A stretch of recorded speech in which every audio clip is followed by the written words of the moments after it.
And now, Kyle and Steven present another episode of the Go F Yourself podcast.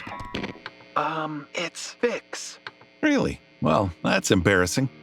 The Go Fix Yourself podcast.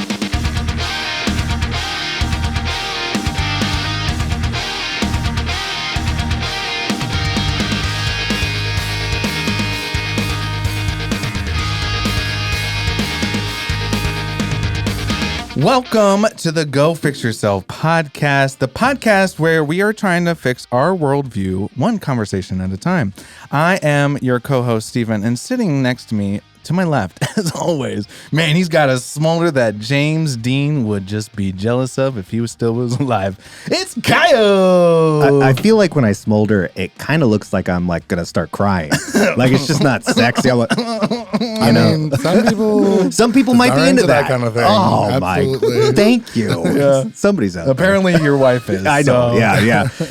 Love you, honey. We are excited today because we are joined by none other than Golden Delicious. Thank you. Yes. Thank you for having me. Welcome to the podcast. I'm very excited to be here. Thank very you excited for to have lighting you. me up with this gorgeous pink lighting. Yes. You said in the beginning when we first met, I was like, what light do you want just to cast on your face? Yeah. And you were like, pink and gold is my thing. So right now, Exactly. if you're watching the video on YouTube, we have gold and pink lights in the studio today. And it looks beautiful in here. It really does. We usually do the same color of lights for both things. And now I'm like, we should be switching it up. We should have two. We should get a little more colorful in here, Kyle. But no, thank you for being here. Thank you for Appreciate having you. me. We're very excited because I think this has been one of the ones I've been looking forward to the most. Not to say that all our guests before you were They're bad. great too. They're great. To be honest. I'm But sure. when I was there, when people would be like, oh, who's coming on the podcast in the future? I'd be like, literally, your name was the one. It was like Golden Delicious. Everybody was like, I love them. And so basically, That's fun. everybody, even today, I had a work meeting and they're like, oh, so who's on the podcast? I was like, actually, tonight we're having Golden Delicious on. And of course, she was just like, freaking out. Like, oh my gosh, I saw them perform or whatever. So anyway, we're excited to have you. So, Yeah. thank you. That's so sweet. I appreciate that a lot. That makes me feel all the gooey feelings inside. You're very popular in the Anchorage scene. How's that feel? It feels great, of course. I mean, it feels wonderful to be appreciated for what I love to do. Right. I have been doing for, nearly 15 years. Yeah. And especially in Anchorage, where it's not where I'm from initially. I'm a transplant and have been here for 7 years now. And that, all the opportunities that I have here are just incredible. I'm so blessed and thankful for them. And then, of course, yes, to also have people respond positively to what I love to do. Yeah. And I work really hard at what I do. Yeah. So I love that it. makes it even more, Yeah. fantastic. Yeah. And I'm excited to get into like the art side of it too, because, I've watched some videos. I've never seen you perform live, which is my fault. Wow. It is unfortunate. I know. And I apologize. Great to for meet that. you all. Good night. We're gonna change that. Though. Yeah, You better. We should go out. Me and you. We I know. we don't go out anymore. Well, I know we're. You're not It's like- that old, please. No, we're not that old. We It really would surprise you. But like, I think in our 20s, we were like, let's get fucked up. And it's That was at least that was me. Kyle was. Calm down, Steven. Yeah, Kyle was there. It's only Tuesday. Okay, Jesus. Yeah. Yeah, and it's so, exhausting. yeah. I mean, being around a lot of people. Yeah. We were even talking about how hot it can get Yeah. in spaces with a lot of people. Yeah. We were talking about that before this. Yeah. And then the older you get, I feel like, at least for me, there's a certain amount of anxiety that's been added to being in social environments Sure. of crowds. Yeah. And just like, I could be at home I don't want to Yes. talk to Just my everybody. dog. Yeah. Exactly. You get it. watching, Beef or some other Yeah. Netflix show I can plug. Yes. Yeah. Oh, which I hoping they'll just hire finished me. Beef. So good. Oh my gosh, brilliant. I loved it. I need to catch up on that one. We were just in LA, me and my wife, and we watched the whole, like we were only there for like 5 days. We watched the whole thing. Yeah. Like every night we were like, well, let's just watch another one. All right, let's just watch another one. It's amazing. But this podcast isn't about beef or Netflix. Well, you don't know. You haven't asked me questions yet. That's It true. Could be about some beef. We do like to get into pop culture towards the end of the podcast. Okay. But as we tell most every guest, my parents listen to this podcast every week. They are probably the two most religious listeners. Okay. Also, actually, and religious too. I didn't actually Religious mean it by in both that. ways. Okay. But so they listen to the podcast every week. They don't know who we knew. They don't know who is big in Anchorage or whatever. Sure. And so tell them really quick. Their names are Rick and Carol, and they love this Carol. moment. And so this is why we do it, because they're like, oh, that person was a sweetheart. The Rick and Carol moment. Rick and Carol. Yeah. So tell them really quick who you are and what you do. Okay. Rick and Carol. I'm a drag queen. A bearded drag queen, to be specific. I am genderqueer identified, queer identified, drag performer. I'm an advocate. I am an educator here in Anchorage as well. I work at a nonprofit in violence prevention. And I'm extremely passionate about my community. And I'm a lip sync assassin. Hell I'll go ahead yeah. and Cool. Which means that Is that on your LinkedIn? it's not. Maybe Under I should skills. even create one. I don't have one of those. I should though. But yeah, I'm a wonderful performer and a kind person who just wants to see the best for my community. So yeah, I love that. That's who I am essentially. Yeah. I love that. That ends the podcast. We Well, found out. Great. Rick and Carol, see you at Myrna's. Yeah. Oh man, if I could get them to Myrna's. My mom was up here in December for Christmas, and I took her to Coots for the first time. Because that's big part of my growing up was going to Coots every weekend, yeah. right? And so she was like, "Oh, this is Coots. Oh, this is nice. This is nice." Are those underwear up there? Oh man. Oh, the birdhouse. And I forgot about the whole fucking horn thing that they do to newcomers. yeah. And then so the bartender takes my mom to the other side of the bar, and I'm like, what the fuck is he doing? And then all of a sudden I see the fucking horn, and then she blows it, and I was like, no! She's Slow gonna be motion. fucking mortified. God Was she? damn. I think she was definitely like, you love it. I mean, Carol. Yeah. I fucking Not hope my so. favorite. I think it's definitely memorable. I think it was more like she was like, huh, yeah, this is fun. Yeah. You know, like the Yeah. kind of like she was scared in her eyes, but her mouth was saying like, yeah, this is fun, guys. Let's stay more. Her mouth was taking shots. Not as much as I would like, but yeah. Well. Anyway, well, thank you for doing that. But Yeah. so what we do on this podcast is we like to find out more about the person, about before their art, before their business, whatever they're on, like whatever they're known for now. Sure. We like to kind of go back and be like, so, growing up, what was that like? Because I mean, we're on here because and this is kind of how we met initially. I kind of was like, hey, this is our quick rundowns. Like Kyle and I grew up very religious. We're not anymore, but there's so much that we miss that we don't know. And we're like trying to fix that. Some of these episodes are random ones. Some of the ones are like, we're trying to have people on that like can teach us about their culture or teach us about what they do. And so when it came time, and I can't remember their name right now, but the one that connected us. Missy. Capone. Melissa Capone from New Jersey. Yeah. Giving Missy a shout out. Thank you. Yes, we should do that because she was the one that connected us. And so she told us, actually, we were here at like a networking event, and she was like, I'm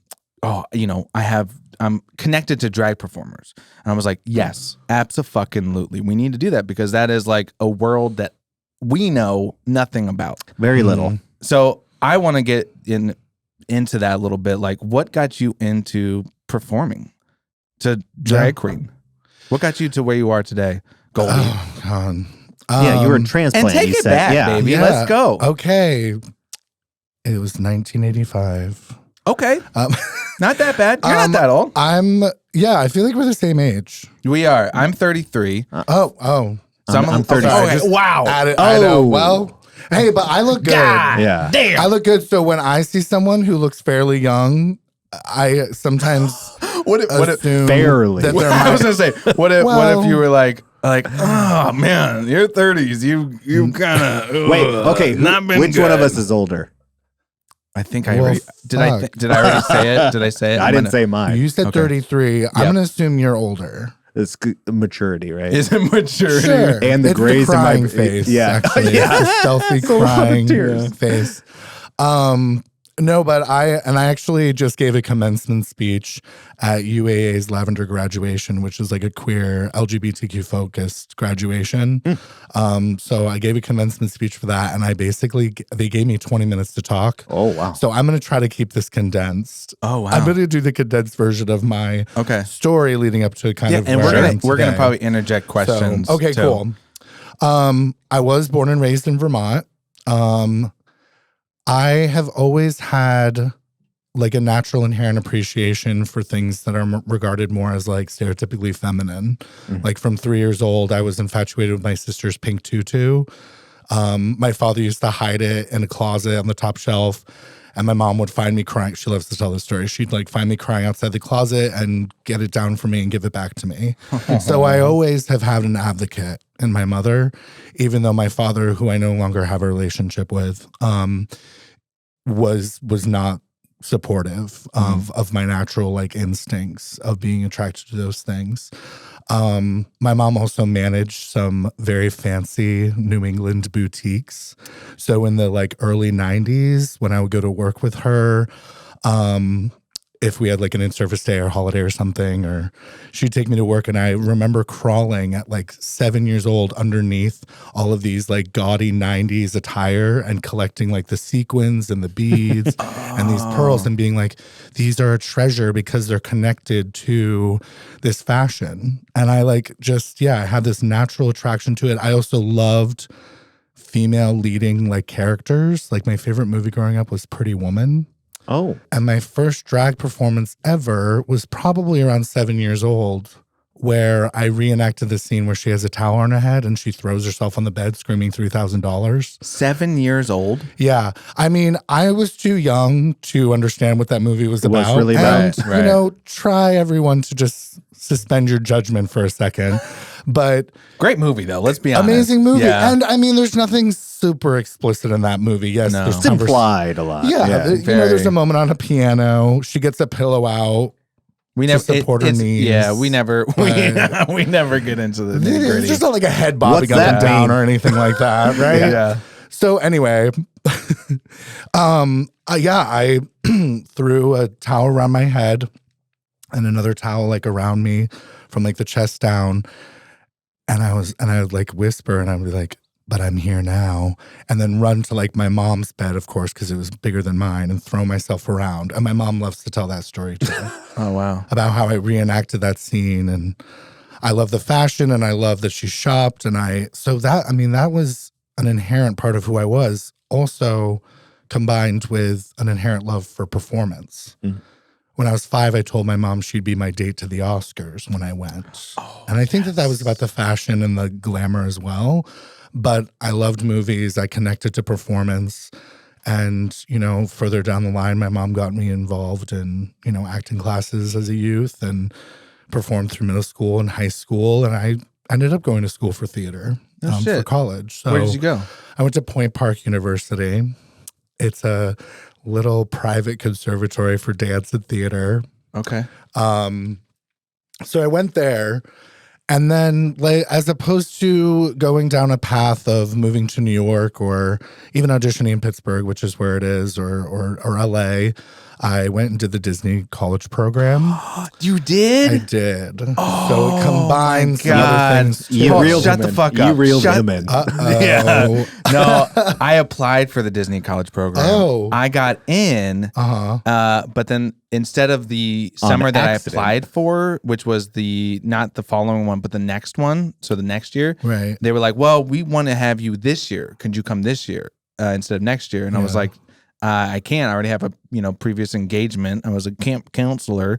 Previous engagement. And so I wasn't able to go to the Disney college program. But that was like something I always wanted to do. What were you going to do? They were going to have me either be a monorail driver. That's fine. Or this would have been Florida. So it was a boat driver. And so... but that year, and I've told this story on the podcast before, that year they actually had like one of the first monorail crashes where people died because someone off duty took a monorail thinking like, oh, you got to go back home. And then boom, with people on the other monorail coming. Jeez. So my mom read that and she's like, it's actually probably a good thing that you didn't go. And I was like, well, I'm still bummed. Carol was obsessed. Yeah. She was like, you could have died. Yeah. Aren't you glad you didn't go, Steven? Yeah. Yeah. No, I'm still kind of bummed because The first week I heard it was party there, someone talented. died on the rock and roller coaster. Oh my. In fact, not to be a super downer, but it was a child. Oh. And because a lot of families will go and they won't know of like heart issues. Oh no. I know, terrible, depressing. So I got there and I was like, yay. And then I was like, that's horrible. Oh my and there God. were a couple of things that came out and occurred when I was there. But anyway, yeah. I'm sure.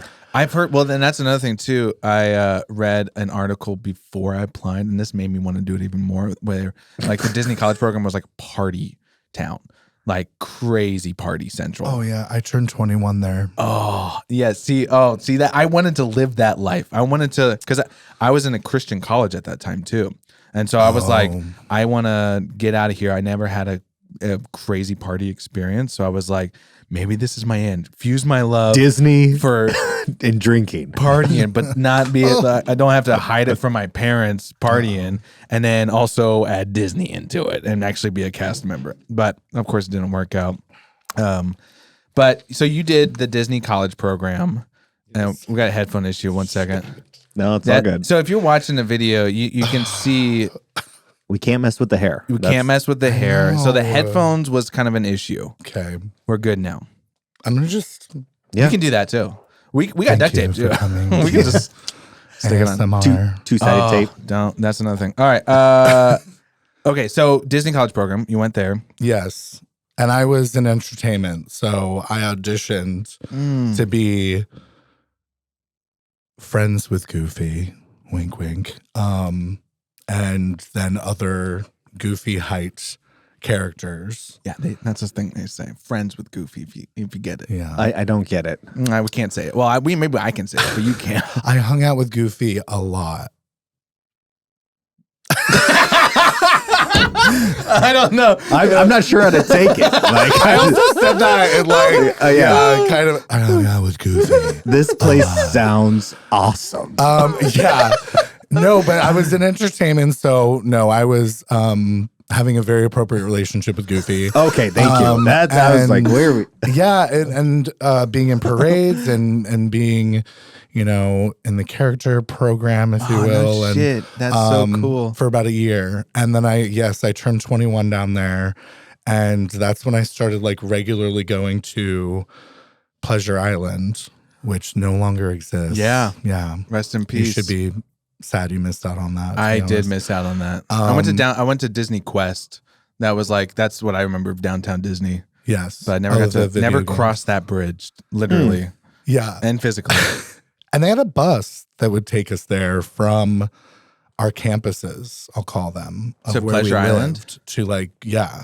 What? So you would catch a bus, and then the last bus was like 1 a.m, I think, and I mean, for maybe employees, but you could get on it. tell the people and Kyle probably too what Pleasure Island was. So it's an area in Orlando that's fairly close to the parks, that's owned by Disney, and it's shopping and restaurants and a network of clubs. We're talking 8 tracks, which was like 70s and 80s themed. Oh man! So you get like disco there. Then there was Mannequins, which was regarded as like the gay bar, which had a spinning dance floor and mannequins like suspended from the ceiling. So that's like where the gays were at. And then there was, I don't remember the name of the biggest club, but that was like the top 40 The big you one. know, I remember specifically dancing my ass off to SOS by Rihanna on that dance floor. That's a good, that's a core memory right there. It very much is. Yeah. Every time I hear that song, I'm like, Orlando. Yeah, Pleasure Island, like Pinocchio. That's what I was thinking. Is You remember? Pinocchio Oh, when he's yeah, like, yeah. "That's where all the kids go." Yeah, and I'm like, smoking, and I was like, then they all get turned into donkeys, I guess. "Yeah." But this Sweet place. this was real life. It doesn't happen there. I mean, Maybe. but they destroyed it. They got rid of it. Yeah, which, I heard that.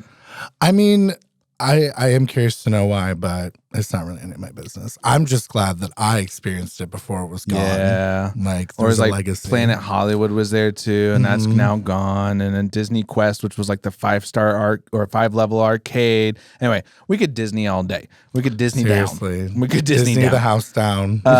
Okay, so you're in the Disney college program. You're in the entertainment business. Kind of, you're friends with Goofy. I mean, that's kind of wild to be performing and doing parades and all this stuff too. Because I always think about the people. Because we took a little VIP tour. Damn, I'm getting back on the Disney train. Fuck. We went down in the lower depths, right? Yeah, the and tunnels. we saw the characters like going from one place to another, and I'm like, this is so fascinating. Because they have like an underground, Anyway, To get from what place was to that place like quickly? though, to be performing? It At a- was at an a young incredible. age, it was 21, very. I It mean- was actually very bittersweet. I mean, I would never take it back. I had an incredible experience. I had great friends, and I actually got to explore like my queerness in a way I hadn't yet. Like being 21, meeting more. There's a lot of gays there. The gays love Disney, which is facts. I mean, I get it. And a lot of them do the college program and work there. A Yeah. lot of them. So that was wonderful. But you have no individuality there. You are Goofy one when you show up to your shift. The manager doesn't know your name. They don't know you from anyone else. And they treat you as such. Oh, interesting. Fairly disposable. It was uncomfortable. And I Yeah. was like, yes, a theater kid, but also found myself to be like kind of an anarchist at that time. And had like a lot of like punk rock mentalities. I mean, I wore Chucks with flames on them, which was not very hardcore, wow. but I felt that, they could have treated us better. I was like given a warning to like go home almost on Thanksgiving Day while showing up for work. And they had that demerit or that warning for like weeks. And I was like, why did you wait until Thanksgiving Day when I'm like away from my family Yeah. to give this to me? Well, we've been trying to reach you. I'm like, this is literally my 5th shift at Magic Kingdom in the past 2 weeks. And today's the day. Like what? Because it's like slower or like, I don't know. Like what? Anyway, when I get pushed back even a little bit, the other manager in the room was like, just, hard on me and hard out. So I almost got kicked out. I also almost got kicked out because they had someone sneak into my campus. They hopped the fence. Dun. Yeah. I don't know if we want to get into that story. Is that or a not, but- no-go? That's a no-go? Yes, it's Yeah, no, not if like you're a not- college campus. Oh, then. so If you're staying on separate, like, I forget what they're called, but like you have apartment sites. you have places to live, yeah. and then you can't have people come and visit you. There's after only curfew or after whatever? a curfew. Oh my goodness! I How guess do- how do they know? That is like college. I guess. Because there are like 17-year-olds, I think, that do it. Oh, I think 17 is the youngest. I might be making that up. It could Well, be I was 18. I was definitely 20. I was so. freshly 18 when I turned, and I was going to do it when I was 19, I think. Okay. So still young. I mean, I would have been not knowing what to do. you got to show in some big world. credentials of like which place you belong to. Yeah. Yeah. But Interesting. people would sneak in all the time. In fact, I had friends that had done it several times. They wouldn't even know, they were no longer even in the college program. And my friend Haley would Oh, you just, in. oh man. I Name hope Bob drop. Iger's not listening right now. Bob's Like, gonna be Haley, pissed. This was delinquent. 16 years ago. I hope to God that That- no one gives a fuck. That would be pathetic. But no, and then there was this, I met this guy at the Top 40s Club.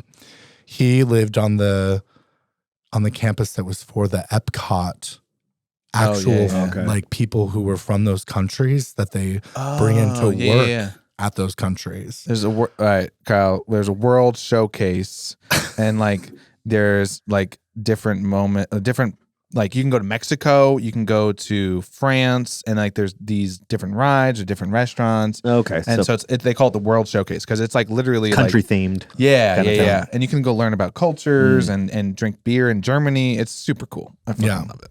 And I think he was Norwegian. Oh, so he was in Norway. With with the cool ride. How'd you put that together? Fuck you. Fuck you. From Norway.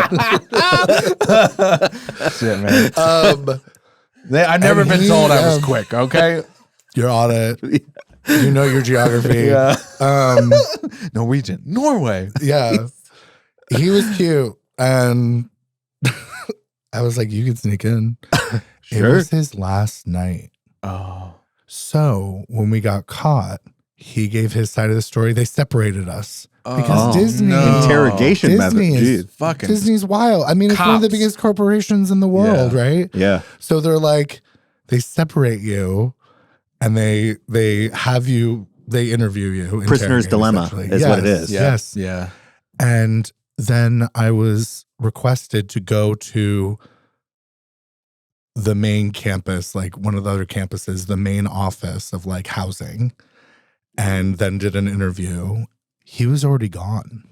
Oh. His flight was so early to go home that by the time I was even going in for my interview, he was already gone. So I could say whatever I wanted to get out of this situation. Oh.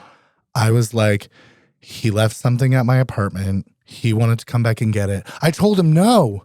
I told him no as he ran to jump the fence. But he did it anyway.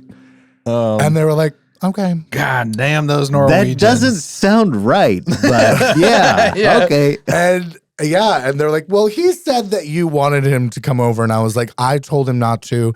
I told him I would ship it to him. He's a fucking liar. I'm an actor. Yeah. Yeah. You know, I was just like stretching the muscles. But no, and then they were like, okay. And I didn't get kicked out. I mean, that could have been my farewell Yeah. for Oh sure. wow. Man, I didn't know they were that harsh. It sounds like Yeah, it sounds like the it's Christian intense. college that I went to. I was gonna say you would have been gone. You would have been gone. You would have Oh. gotten wild Yeah. one night and been just out. You know So- that Stephen kid, you can fuck off. Yeah. So is this like a 4-year program, or like what's the kind of quick rundown? Is it like a 2-year? Do you get some sort of degree after, or what? What is the benefit besides being in the biz? The benefit is you end up talking about it for about 20 minutes on a podcast Yeah. 16 years It's later. a good investment. It's a good investment. Yeah, No, I mean, why not? it's about 8 to 10 months. Okay. Almost a full year. Sure. And yeah, you do get a diploma. You even get like a little key graduation hat, I think. So it's kind of like an in into the industry. Yeah, and for, I like, mean, the future. I called it drinking the Kool-Aid, where then like you're a lifer, you Right. love the college break program so much. You either start auditioning and you on cruises, you become a full-time person. You could also remain in, I forget what it's called, but like some form of status where if you perform a certain amount of hours every year, you keep your employment status, which means you get a free amount of passes, you get free entry to the parks as the employee. I think they've actually changed a lot of this, and they don't provide that many benefits if you like Too many remain at that people status. took advantage of the Yeah, system. maybe. Not me. Is there a pension? Yeah, Not me. not me. I was out of there. Fucking pension. I was out. Okay. Yeah, we have talked about Disney, and that was my bad. There's a lot of people that probably love that part. I'm fascinated by the Disney College program because I was this close. I was this Right. close, and so whenever I meet someone who did it, I'm like, "What was it like? Tell me. Like, did you get nuts? Did you go crazy?" And they're like, For some, sure. some people are like, "No, I didn't. I Right. just did my job." I was like, "Boring. Get out of here. Get the fuck out." And so anyway, so your Disney College program, you went to school. Your home base is in Vermont. So how did you find your way? Is that like a long story? I mean, No, we actually moved from Vermont to the burbs of Philly when I was 17, which is where my mom's from. And I had a lot of I'm family from there. Reading. Oh, really? Yeah. Oh, okay. That's where I was born. Oh, amazing. Where Is that where Carol and Rick are? No, they're actually in upstate New York. Oh, okay. So 4 hours north, Okay. but close. Yeah, we moved there. I had my last 2 years of high school there. I went to a really awesome suburban high school that has great theater what program town? and stuff. Media. Oh, where is that? I was only there for like Swarthmore. early Media. kids years, and then we would go Okay. back every once in a while. So I like Lancaster area. If you would have said Sure. Lancaster, I'm like, oh, hey. Yeah, But, yeah. So, okay. So you're in Philadelphia. You're in the burbs. Yeah. So then graduated, went to college, theater, Disney program, came back home after the Disney program. And I got a job, serving tables, my first service job. And then after living in the burbs for a while, I met this amazing group of queers in Philly. And the queer scene there is just incredible. And they asked me to join their band. So I was actually in a queer and allied indie pop band and toured the country in a giant what's pink the and name? Dangerous Ponies. Are they on Ooh, Spotify? Man, They are. We are, yes. your clips will have that song played Oh, on it. That's one of your boy. songs. Yeah, we don't have to listen to it now. I was like, maybe we Yeah, should. it was 6 years of Oh, wow. of being in a band and touring, and I got to see the country in like the best way possible, honestly. And I interrupted you before. You said you were traveling the U.S. with a pink what? in a 15-passenger pink and purple van, Oh, hell yeah. professionally painted. Oh, beautiful. wow. With a trailer on the back, obviously, right? For all the gear. Actually, no, it all fit in the damn trunk. And then there was. How did you do that? Listen, we also had up to 8 people at a time in that band. How And did then, you fit But all of the instruments still fit into the trunk. drums, guitars, amps? All of it. How? We Tetris. I don't. Oh my Yeah. God. We went on tour and we had 5 people in the band and then 6. Kyle was our manager at that time. And I almost used manager in the quotes, but you weren't manager. And but we put a bunk in the back and we had to we could not fit all of our gear. So we had to bring a trailer with us. I don't know how you did that. Were you guys cramped in there? Did anybody have No. Did you guys have your own rows? Sometimes Oh. we were a band that had actually anywhere from I think 5 at the least amount of people to 9 at the most. We toured mostly with 7, I'd say. Oh my goodness. So 2 to a seat. Okay, I guess that makes And sense. School bus pretty situation. spacious Yeah. seats, really. What did you play or do? So I'm not a self-identified musician by any means. They wanted me to be on gang vocals and be a hype person. Oh, hell yeah. So Flavor Flav. Yeah. Was their reference for me. Which I was Interesting. like, oh yeah, that's Here's your me. clock. Sign me up. Yeah. I wish. I had an ice cream cone shaped shaker that I played. I made it out of a piggy bank. That's the ice cream cone shaped shaker. But they had me play some keys parts. And I did write and play tambourine parts. So I became a percussionist of the band, and then I did backup vocals. You're like, I want that label on the album. Yeah. I want to get paid. I want to get That's my cut. I'm a percussionist. I'll listen to music now and hear the tambourine. Oh, And yeah. be Oh, like, I have an ear for tambourine forever now. Yep. You guys hear that? Yeah. Do you hear I the can play that. tambourine? Yeah. Yeah. I will. That's a Actually, good I'll be like, do tambourine you hear player. the tambourine? And That's a good song? tambourine. And they're like, yeah, sure. Okay. I know good tambourine. That is When I hear one. Yeah. So I also started drag around the time that I was in that band and playing some shows with them. I moved into a house with half the bandmates.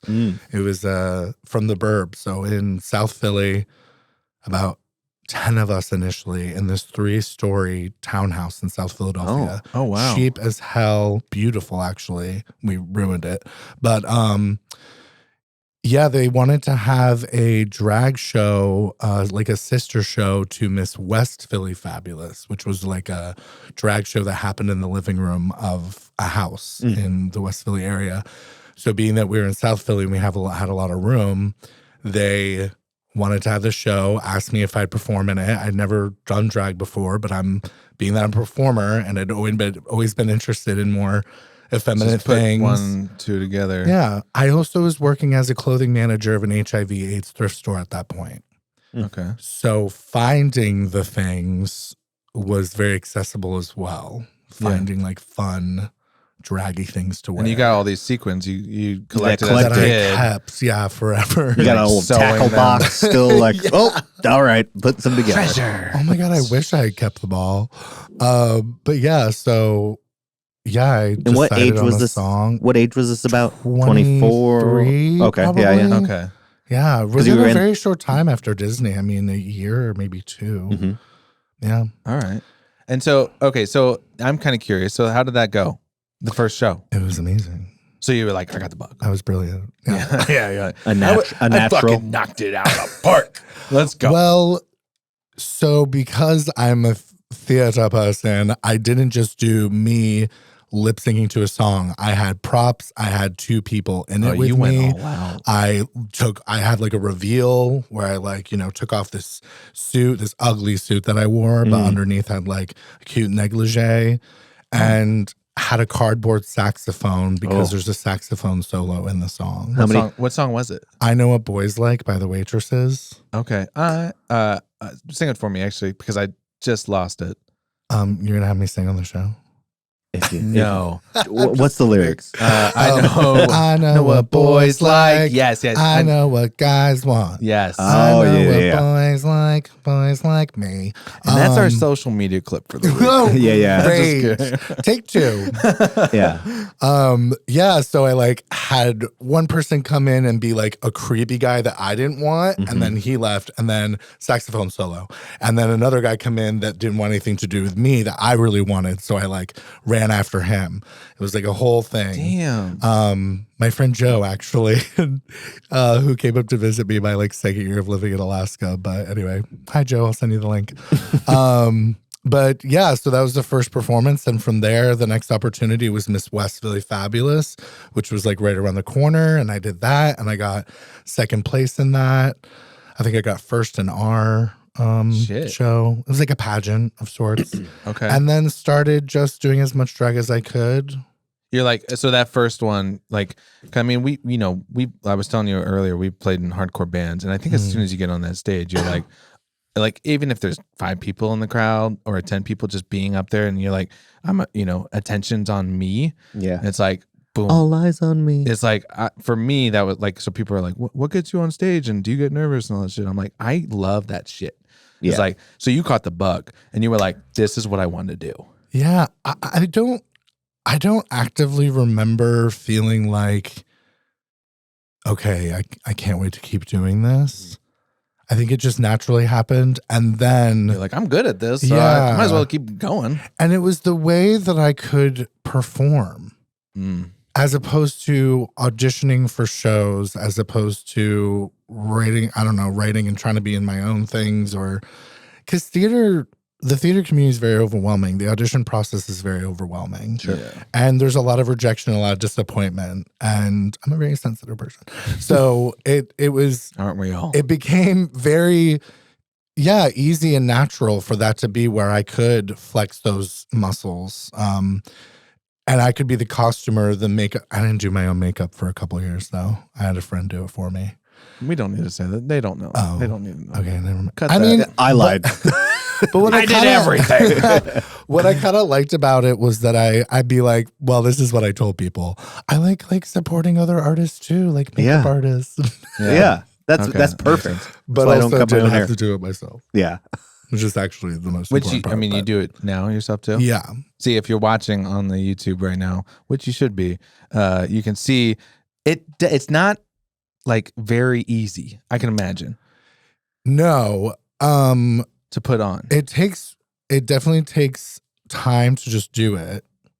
And then, of course, the time to learn it. And I'm all self-taught. Like, I've learned and picked up tricks from people on the YouTube, way. University?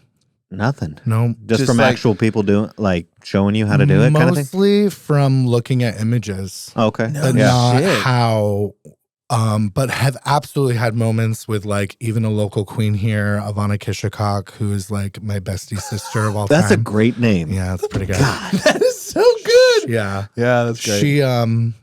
She had incredible makeups. When I moved here, I wasn't like covering my brows. I did, what we called garage doors, which is just like eyeshadow all the way up to the brow. I didn't really know much about what I was doing. I looked what I thought was very beautiful. Yeah. And other people did too. That's all that matters. But they're If you- liars. If you're like, I feel good. Yeah. But she taught me and kind of gave me some tips and stuff along the way for sure. But truly, I'm a very self-taught like Nice. makeup artist for drag makeup. Yeah, I don't even know where I would start. Just like the eyelashes. I'm gonna put you both in drag. Oh, I'd probably look good. I think I mean, I the confidence. I mean, I would be down. I'll do some We smolder. should make a video. We should do that. We should make a video where you and then we have to perform. I know. I'm bringing the tambourines. I think I would love that. That's what I have. I think I I wish I would. still had some for you. Yeah, we should bring the tambourines. That would be fun. Okay, enough about us though, because we should put a pin in that and talk about that after the podcast. And you're bearded too, so I mean, you part of the have family, experience, so part of the fam. we could do something. Okay, so you kind of you're finding your place, I would say, in the drag community in Philly, and so you just kind of keep performing. You kind of are learning more. You're like, okay, I would imagine too. It's like very therapeutic. Almost like I think performing, like for me, it's like getting anger out, right? It's like heavy music, and so it's just like, let's fucking go, you know. So I would imagine for you, you're also writing a story, right? So like you were saying, you have a guy, you know, that doesn't want you or whatever, and then you want them. So it's like your story. It's very therapeutic. So you're writing, you're performing, you're picking the song, right? You have props. So I would imagine it's a very good creative outlet. Absolutely. Yeah. And most drag performers, I'd say, don't start that way and continue that way for as many years as I did. I wasn't doing drag as often, so I had time to kind of concentrate on one show per month. Well, if that, for the first like year or so that I did drag. Probably the first 2 years, maybe year and a half. So I had a little bit more time, but I love that aspect of it.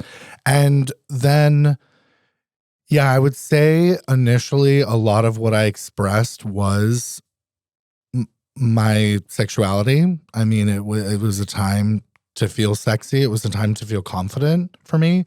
And then from there, it became more and more about gender expression, which included, you know, part of me that I knew has always existed, which is the more feminine part of me.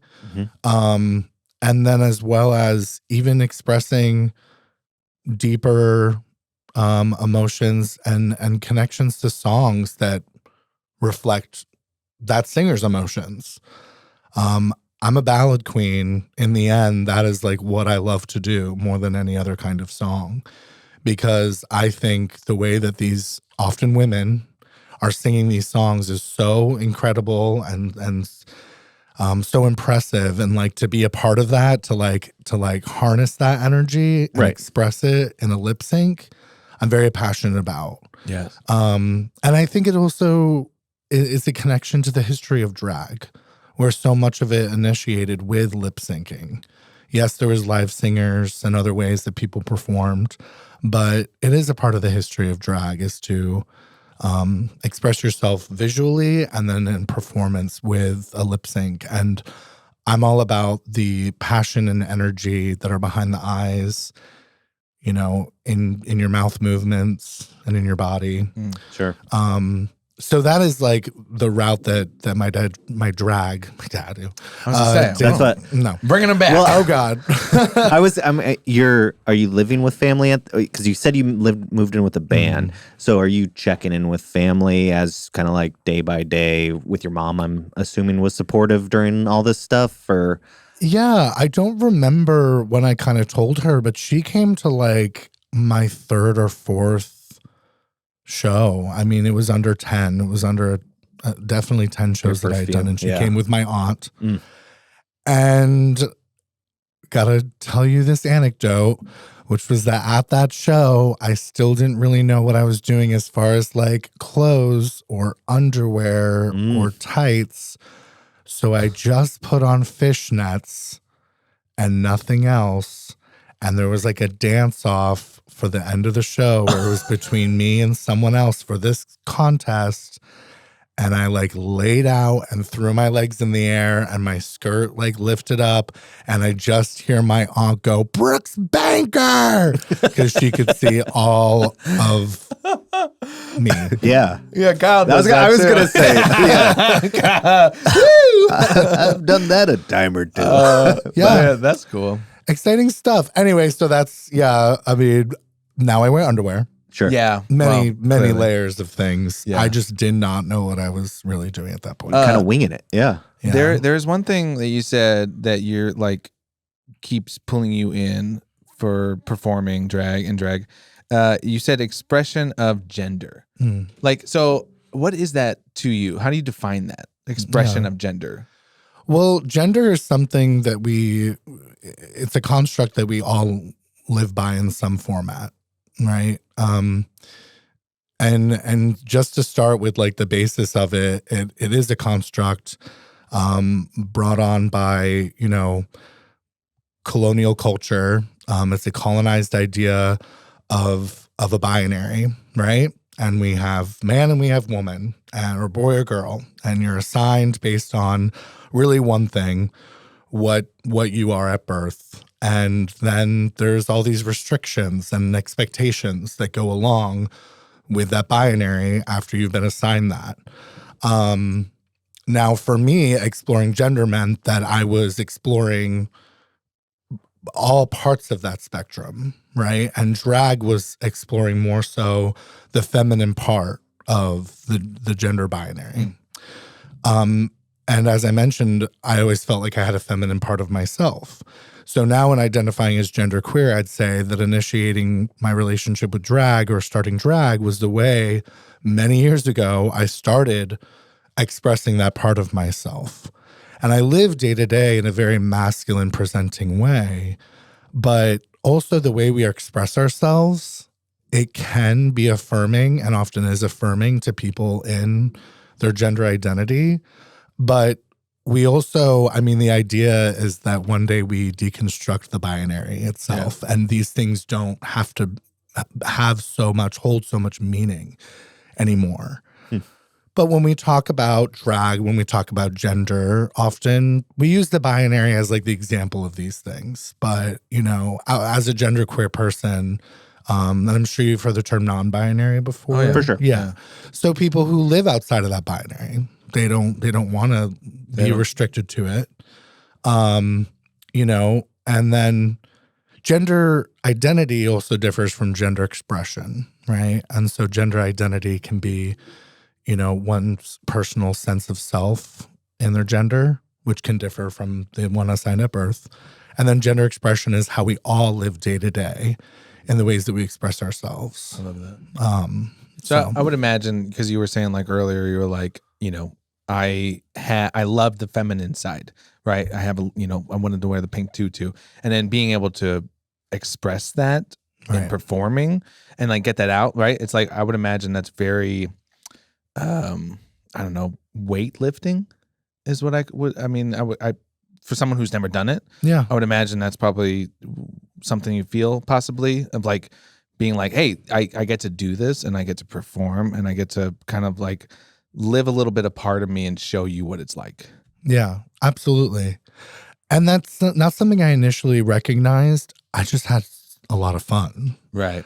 And it was fun. And then from there, it was like, why is this fun? And what does this mean? Does it have greater meaning?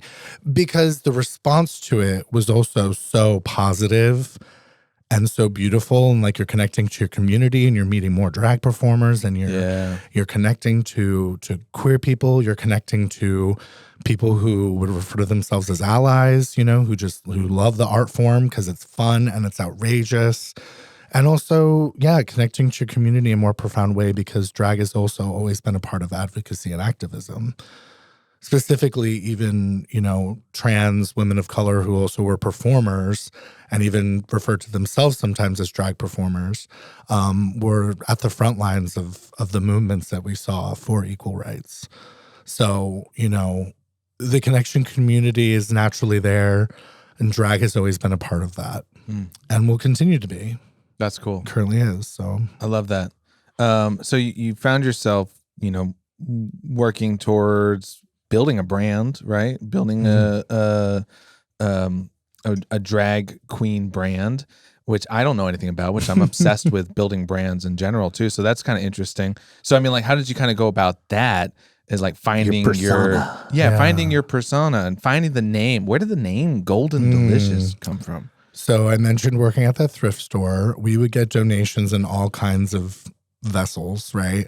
And one was a cardboard box that had, and I was like trying to think of a name. I knew the show was coming up, and I looked at this cardboard box, and it had Golden Delicious written in this really beautiful vintage, like 70s almost font.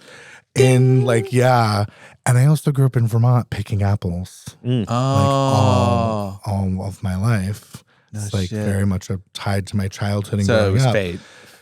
Felt It was like the it. universe being like, here you go. Yeah. Yeah. And it had a good sound to it. I mean, Yeah. Golden Delicious is kind of not to like, Toot your own horn. Let's go. yeah. It sounds pretty. It does. It sounds great. So, and then really quickly after, I was like, call me Goldie or Delicious when I would like meet people, and that I was like, really cool or whatever. Miss But Goldie It's stuck. Miss Delicious to Ms. you. Delicious. The beard has always been there too.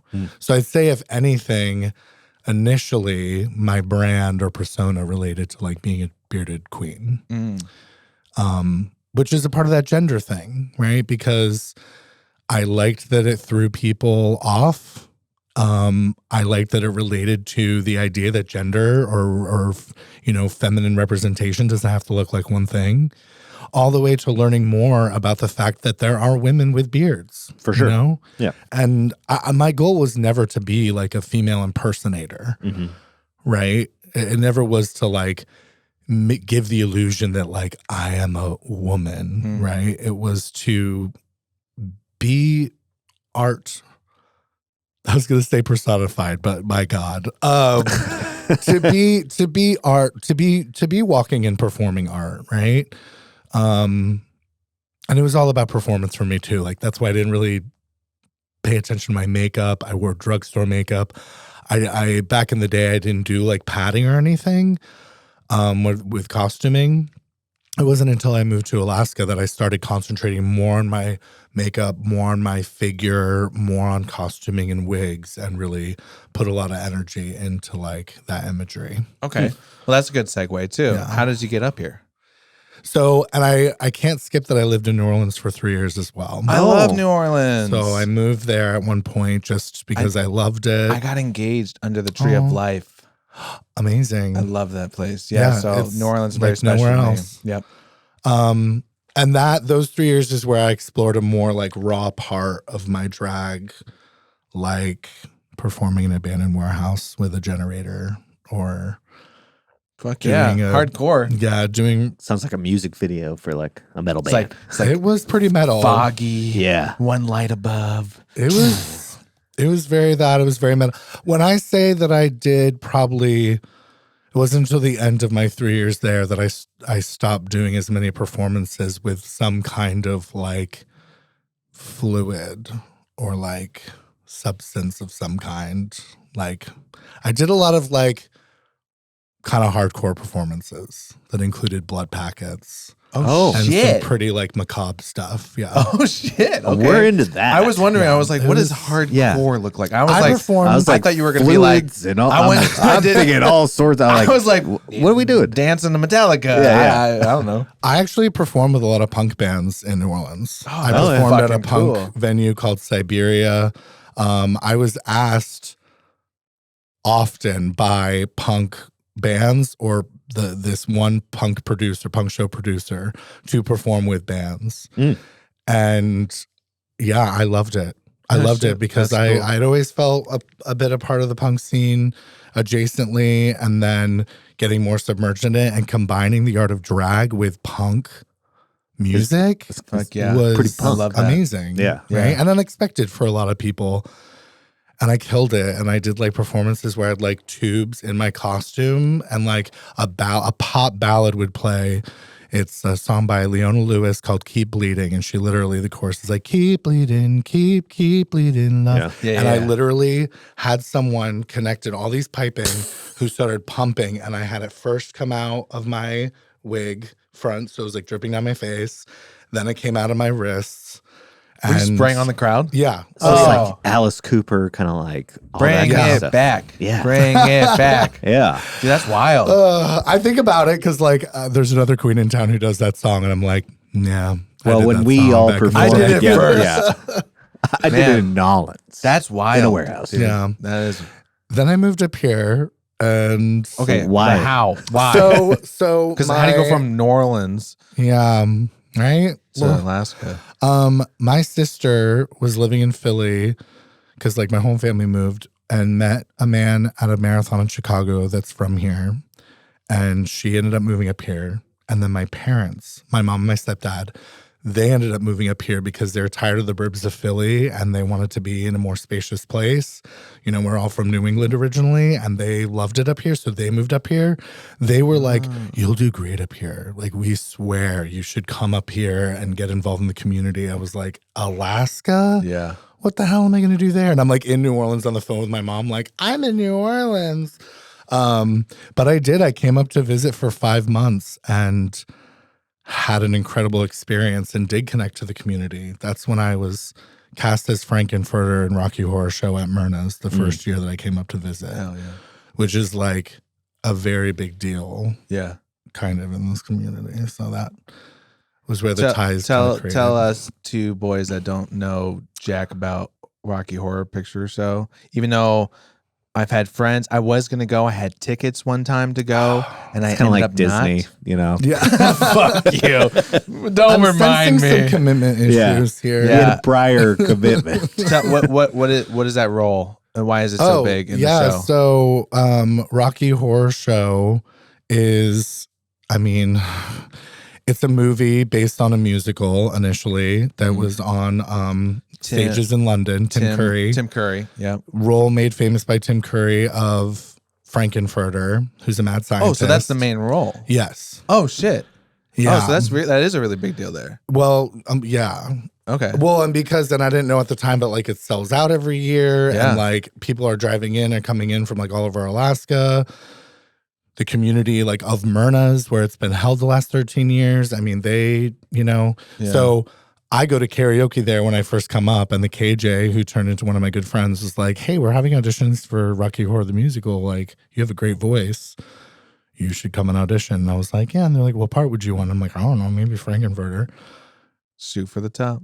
I played Frankenfurter 3 times now. I've been Riff Raff. I was Brad, as well as Eddie and Dr. Scott, and I directed the 2019 production as well. Oh, that's cool. So I can't get enough of Rocky Horror Show at Mad Myrna's, the live production. We have to go now. Sign us up. I'm auditioning as well. Oh, good. You should. Bring your tambourine. Yeah. That's all I have. Oh, I don't know. I would say you should show up, but, you probably can't make it for one reason or another. Commitment issues. Fuck. All right. So you find yourself up here. You came up here. You land this huge role in a big production. And then how did you kind of start to carve a path for yourself up here? Because I think going back to what I said in the beginning of like when I said, Golden Delicious to people were like, oh, fuck yeah. Like, yes, that's awesome. Like, how did you go from starting out and then lead role and then now kind of being like, when I mention your name, people are stoked. People are like, I know them. I know her. How did I become a household name? There you go. It's an easier way. It's a more simple way to phrase that. Well, I doubt I'm a household name, but that's like about Barbara Walters or something. Wow. You'll get there. R.I.P. Shoot for the top. I think with Rocky, though, is where I was starting to be on people's radar. And then immediately auditioned for the drag show at Myrna's. And just from there, people gave were like, everything I got. People were like, this one's got something. Keep an eye on them. Yeah, I don't know. And I would like to think it's yes, of course, what I bring to the stage. I think that's probably what it mostly is. But I also started working at the LGBTQ nonprofit in town called Identity as the youth program manager there. And so I think, I was just continuing my connection to the community, as I mentioned before, even when I was living in Philly as much as I could. And here and there in New Orleans, I mean, that was less focused on advocacy and activism, honestly. But anyway, Right. here. More about showmanship. Yeah, more about blood and guts. Spider-Man. Blood. Fuck. Sorry. Yeah, so it was I don't know. I the focus that I started to have being inspired by performers such as Ivana, who were here, and other performers who were very dedicated to their craft, and it being Alaska. Like good drag in Alaska wasn't something I was expecting, but they all inspired me in a way that no other drag performer ever had. And I think it's also because we're all in it together in a place where it's unexpected and a more conservative place than the places I had lived. And so I think that every person understands and recognizes if you live in Alaska, that there's a certain amount of community and camaraderie with just being here. We dedicate ourselves to living in a place that's as dark as it is, right? We live in a place that, you even in Anchorage, you're far away from some people, right? Things are just very spread out. It's very rural. So, you need to form those bonds and connections in order to have that element of survival, I think. So I think that brought us together, that has always brought us together and inspired me to want to always elevate along with them. Sure. So I love it. And I think too, and I'm probably sounding like a broken record to people listening, but like, I think Alaska, there's a lot of opportunity up here. So if you're doing something that like other people are doing in the low 48, or you've done it down there and then you bring it up here and it's new and it's like never been seen before by people, I feel like there's opportunity here because you can stand out more. And it's like, oh, people are like, oh shit, I think that's awesome. I think that's really cool. I've never seen anything like that. Yeah. So I think like when people say like, why do you live in Alaska? I'm like, honestly, like opportunity, right? I think there's a lot of opportunity to do what you want to do and like keep going. Now, yeah, does it suck 9 months out of the year? Like for dark, I don't do any winter activities. So I'm like, I stay inside. I'm very introverted, extroverted, whatever that is. We're not going out a lot these days. Yeah. So it's like, but it's like, I started doing something a little different that like, people weren't really necessarily doing. I mean, like for us, it's like, we're two white boys who do a podcast. And it's like, that's not very There's unique. not enough of us. It's not very fucking unique. But in Alaska, we're trying to put a spin on things. It's like there's opportunity there that people are like wanting. And so I think that's, there's something there. You were doing something new. You were doing something like you believed in, which comes off in your performing, which I've seen those videos, so I know. And so like I think that's kind of inspiring for people too. That's just, I think, my little spiel about Alaska, right? That's why I kind of love Alaska.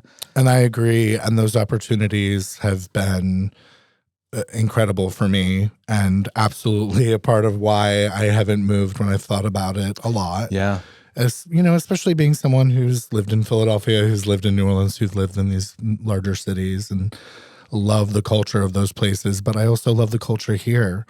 I love that there's such a prominent Native and Indigenous, culture that I can experience and be welcomed, on this land, and learn from them, and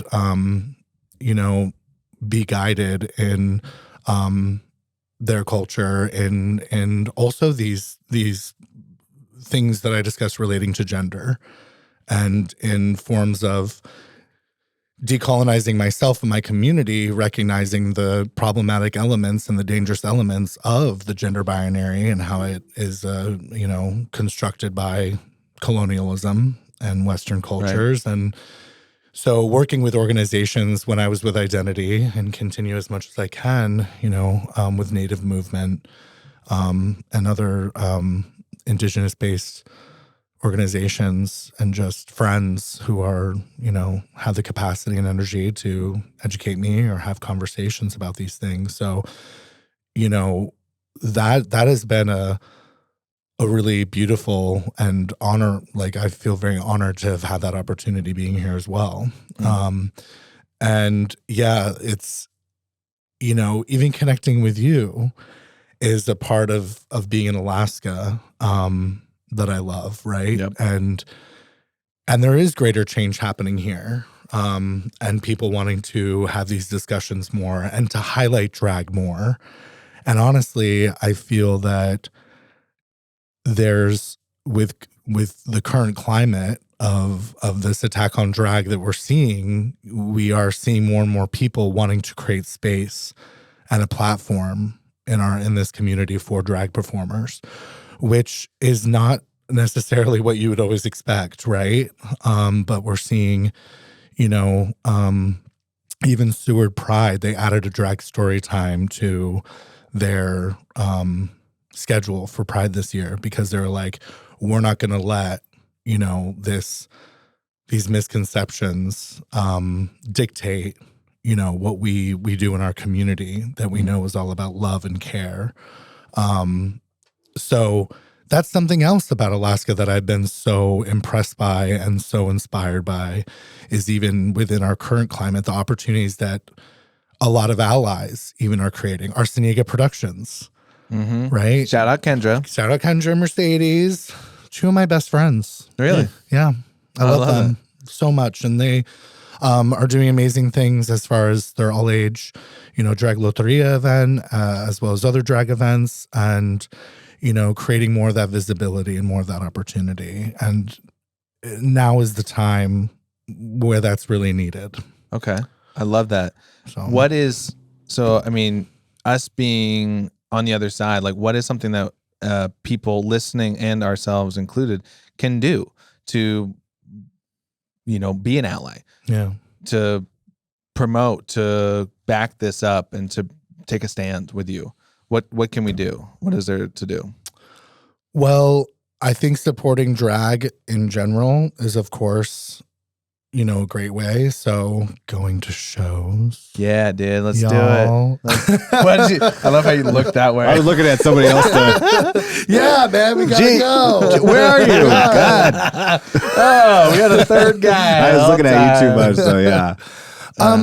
But like I also get, we all have our lives. But yeah, doing that support. But honestly, it can't end there because, when you go to the bar, when you go to the club, there's a different energy to it. Your focus is on socializing, partying, drinking, and then of course getting entertained by drag. And that's wonderful. And supporting them even financially, throwing dollars at them, giving money, is wonderful.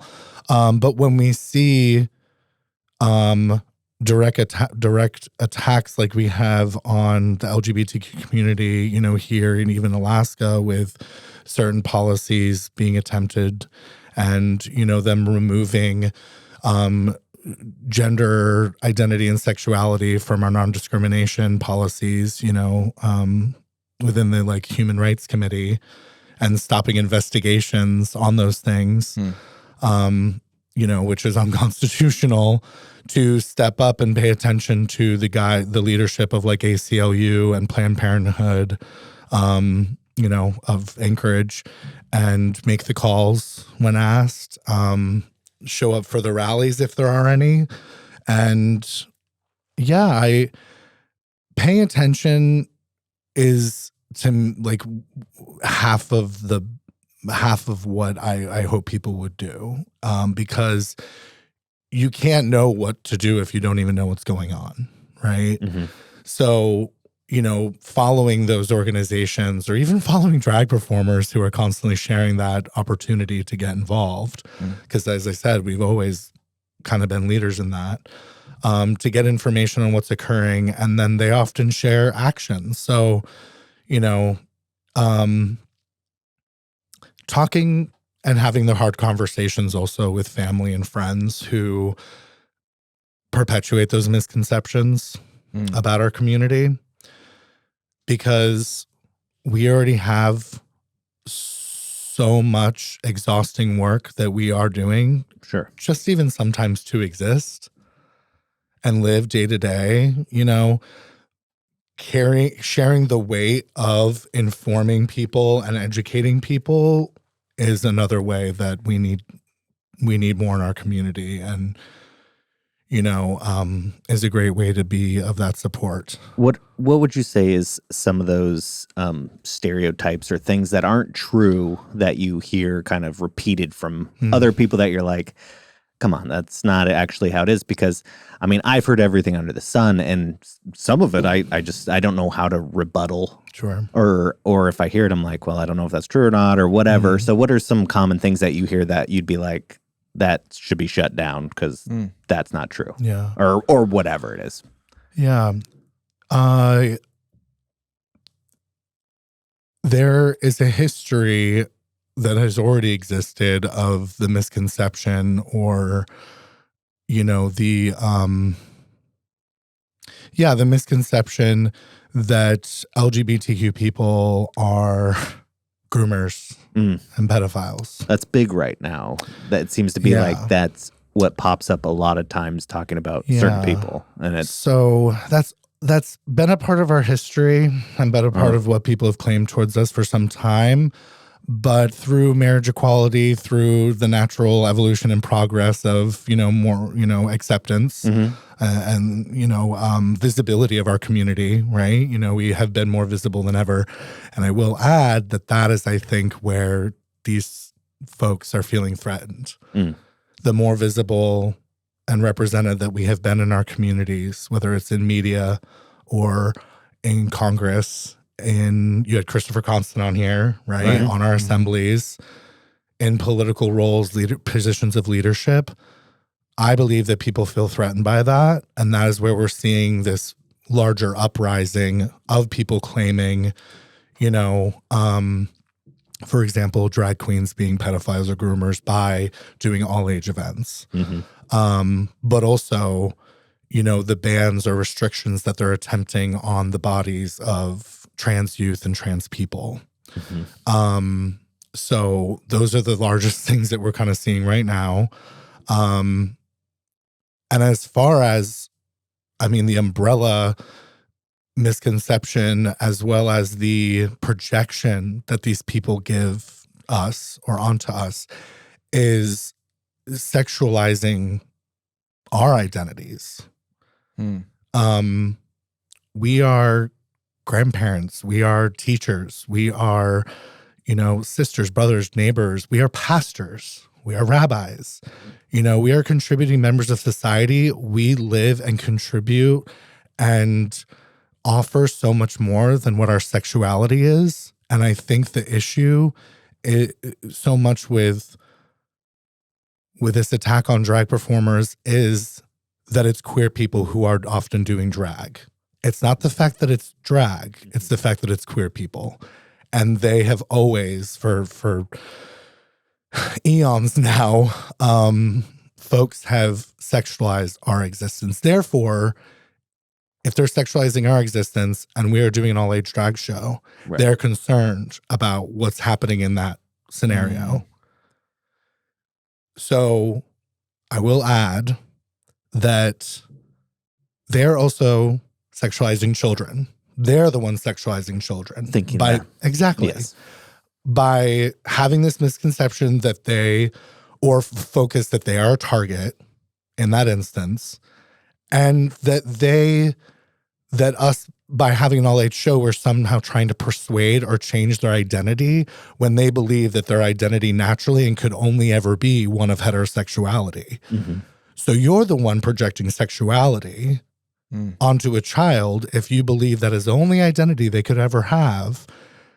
When people who organize and perform at these events aren't thinking of anyone's sexuality, we want to create a space that is welcoming to all people. We want young people to know that if there is ever a time that they question their identity, that there's other people of that community and there's love of that community, not just discrimination, not just hatred. There's love and celebration. And also we're teaching everyone, or the idea is to teach everyone at that event to love people who may be different from you. And to find connection to them. We read books about family and friendship and community and anti-bullying. And we do sing-alongs, with the kids. And Can I just keep going? Yeah, Sure. sure. I love it. Yeah. So, and this idea that nighttime or adult entertainers, I quote unquoted for those just listening, shouldn't, be around children or lead these things, Sure. right? First of all, there's no known experience of danger or sexualization of a child at an all-age drag show. There's no resource or proof of that. Like there's no grooming that has occurred. Grooming actually is specific to like someone, Contacting. exactly building a relationship, an Right, inappropriate, relationship with a young person in order to gain some form of like contact in that way.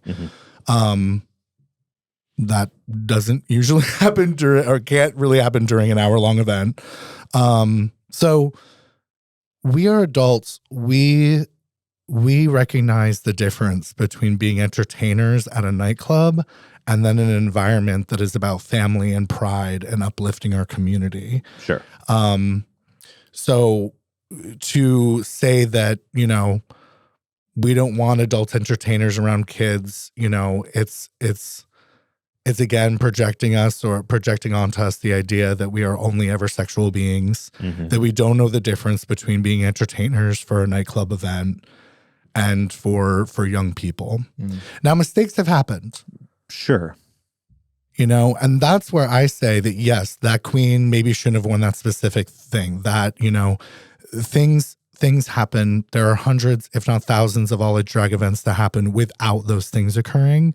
I understand, where that may feel appropriate for people, but why do we also always have to sexualize bodies? Why do bodies always have to be sexualized? So a writer from the Valley, I will not honor him by saying his name, he referred to what we would wear for all-age events. He referred to as sometimes sexy evening gowns. And all I wanted to Sign me up. Well, all I wanted to do was to go up to him and be like, so you think that, this is a sexy evening gown? We weren't saying, Do you weren't you- using that adjective. He used the adjective. Right. He projected that onto us to ruffle feathers and get people excited and get them, riled up about riled up. And that- but I just think it's ironic where like, oh, you're referring to this? What's sexy about it to you? Because you're the one who's It makes me feel projecting weird. that. I like it. I mean, I don't. Exactly. Yeah. And is it the female form or what we know to Right. be, shapely? Is that the sexualization that's coming into play here? Right. I've thought a lot about this because I've been a part of a lot of all age events and organized the first drag story times of Anchorage, been focused on by this person and other groups. And I'm like, well, what is it about me that they thought when I'm literally like, if you're happy and and clap your hands and reading a book and then going home. Right. Yeah. Is it the fact that I have a shape? Yeah. It may be. I think they combined. I think what they do is they combine 3 different stories into one and think that's what you're doing. There's, books that are banned because they discuss adult topics that are in kids' libraries or whatever. So they think a drag queen is reading this explicit book to their children. I feel like they kind of project this whole story, and that's what they think is happening. And it's like, oh, I know that's what you're doing in there. And it's like, well, it's because not exactly. It's also because the media, I would say some media are like, they're not specifically saying this, but they're like alluding to what are they reading? Lies. Question Exactly. mark. Yeah. Something like that. It's like, I feel like when you read those articles or see those news reports, it's like, I feel like they're leading me one way and they're leading me to, a conclusion be opposed, that, right? Some people oppose, some people not. But of course, it's like, I feel like there is a lot of stuff out there that it's like, they're doing it just to sway. Right. Yeah. So I think, it's like you're getting caught in the crosshairs because it's like you are performing, you are being up there. And so how are you finding the confidence, but also I don't know. I mean, like it's got to be tough sometimes because people are like in the crowd and they're being like gonna be dicks. Like, so how do you find that confidence to kind of get up there and be like, fuck you, I'm gonna go and do this, I love it, and I'm gonna keep doing it? Yeah, that is a, appropriate question, considering that I was in a very dark place from October to like February, March of this last year. And not just Alaska. What do you mean? Not just Alaska? It's Alaska. It's dark. Oh, yeah. No, not just Alaska. Sorry, Physically, my bad. well, it wasn't a great timing. The timing wasn't good because of the winter. Yeah, for sure. When I saw, I remember the moment when I saw on social media, and I hated Instagram so much for this for a moment, where I saw in Columbus, Ohio, I believe, that a bunch of neo-Nazis showed up to an all-age drag event. I don't know if it was story time or otherwise, but they literally held these signs up, all with the same like stenciled letters. And this one giant sign said, "All drag queens are pedophiles with AIDS." And I remember feeling just like this sinking feeling. And that was a literal point where I started feeling more depressed, more anxious.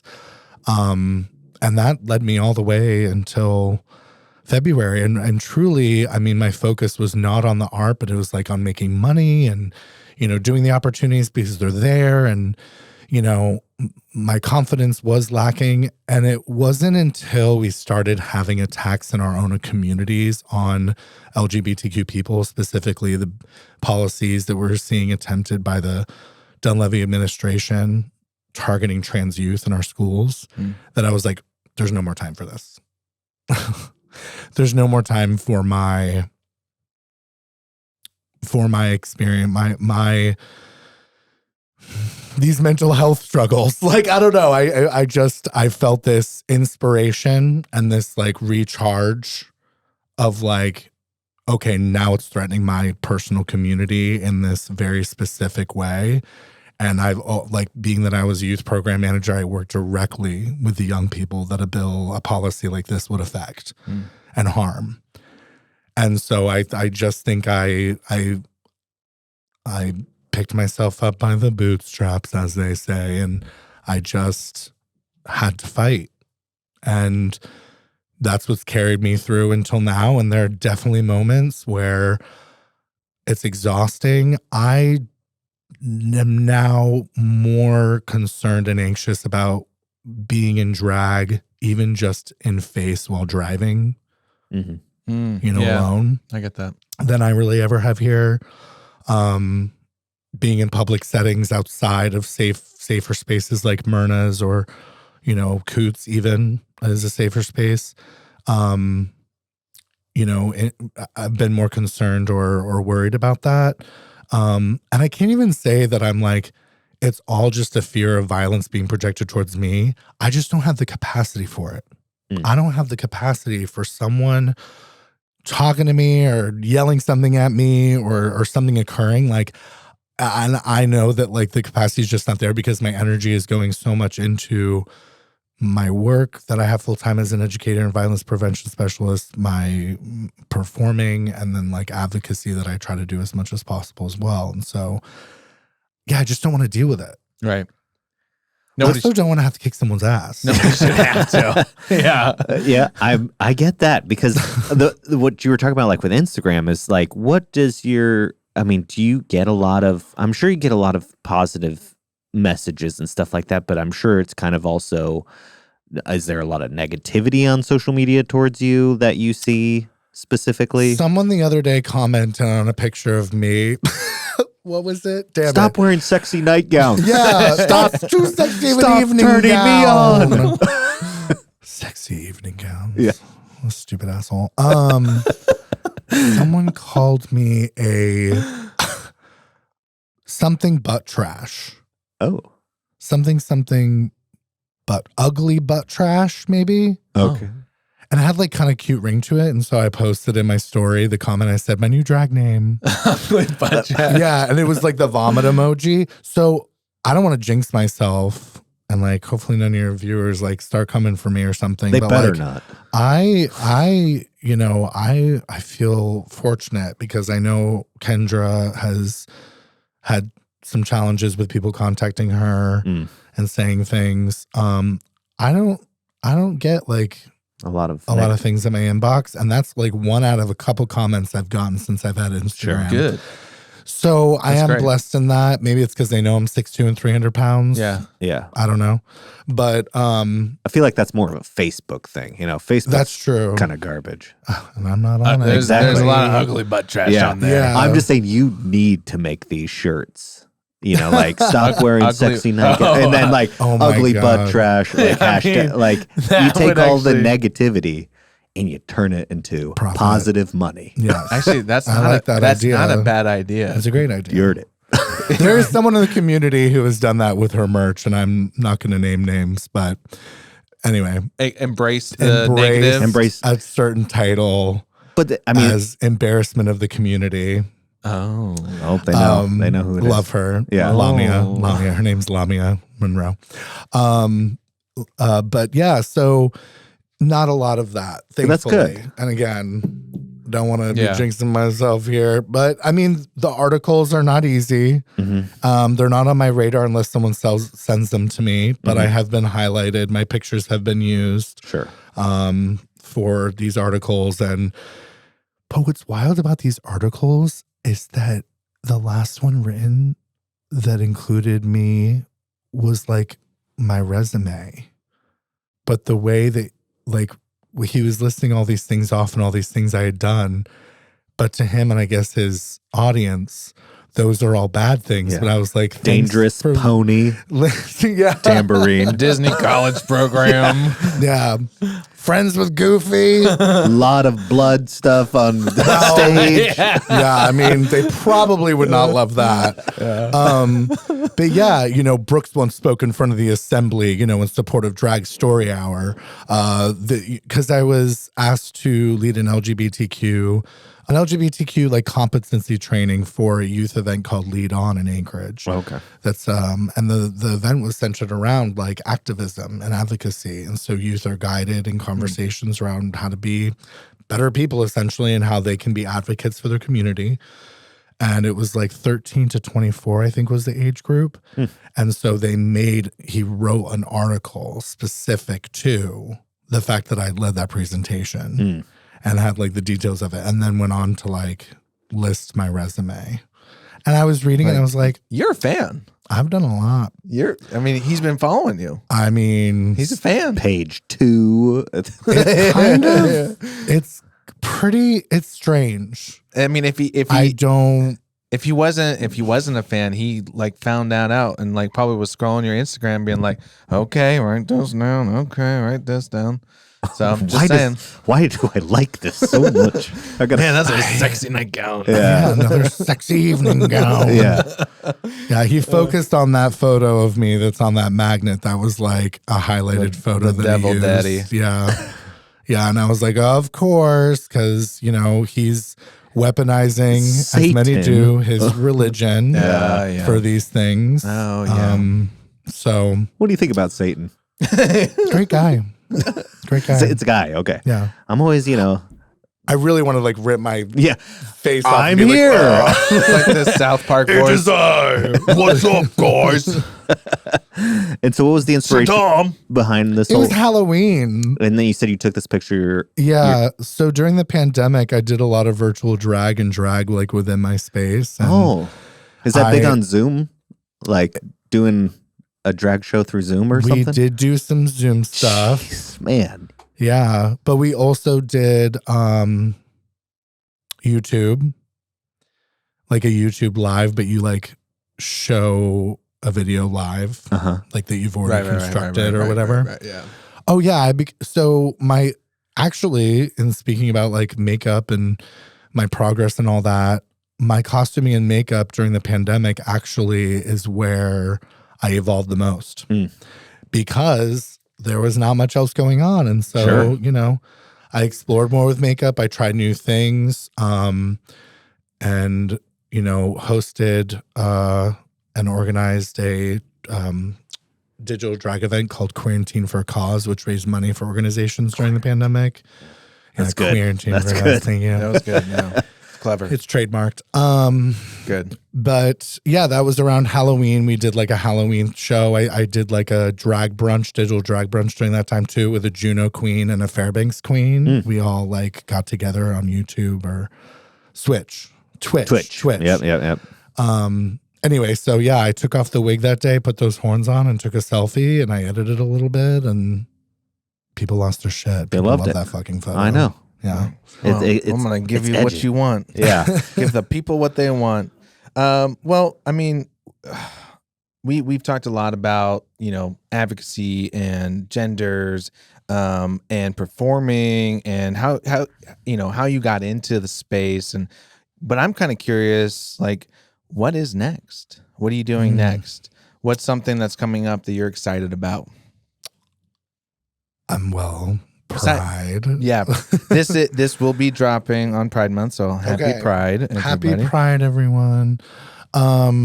Yeah, I'm excited about Pride. I'm excited about Seward Pride, which has been, I've had a partnership, relationship, organization-wise and performing-wise.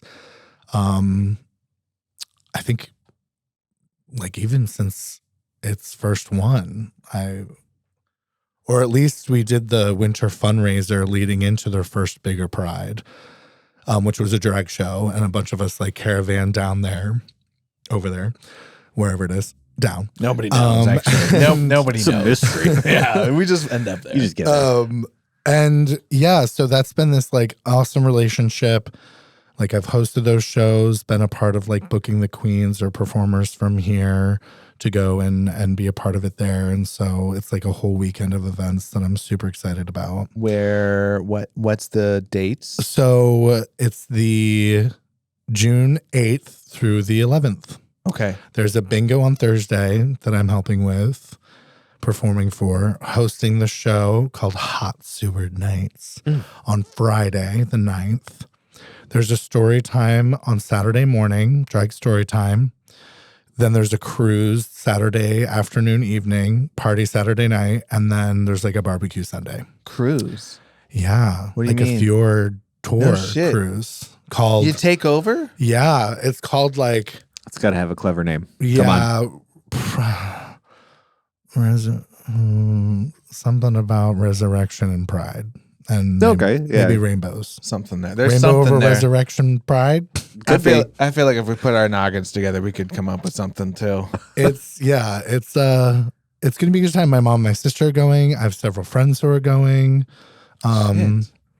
I'm excited that there's these smaller, more rural communities and cities that are doing like full Pride weeks these days. Like Valdez, the first weekend of June, is doing like a full week of events.